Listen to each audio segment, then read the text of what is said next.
مباراة النصر القادمة مع الهلال وباريس سان جيرمان والقنوات الناقلة.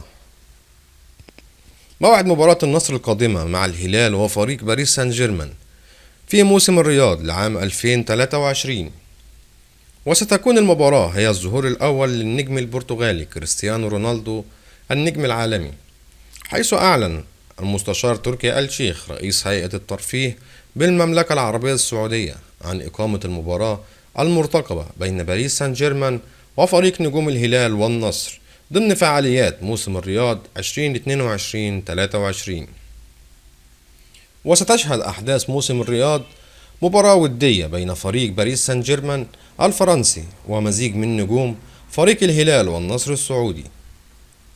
ومن المتوقع أن تشهد المباراة مواجهة نارية بين النجم الأرجنتيني ميسي لاعب فريق باريس سان جيرمان ونظير البرتغالي كريستيانو رونالدو نجم فريق النصر السعودي في واحدة من أروع المواجهات التي تكررت في السنوات الأخيرة في عالم الساحرة المستديرة.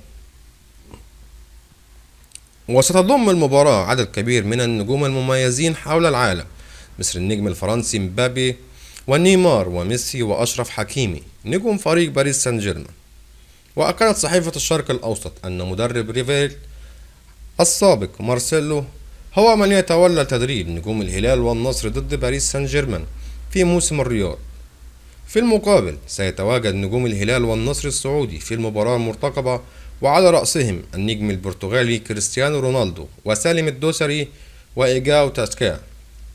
ومن المقرر أن تقام المباراة بين الفريقين يوم الخميس الموافق 19 يناير الجاري، وستقام المباراة على ملعب استاد الملك فهد الدولي بمدينة الرياض.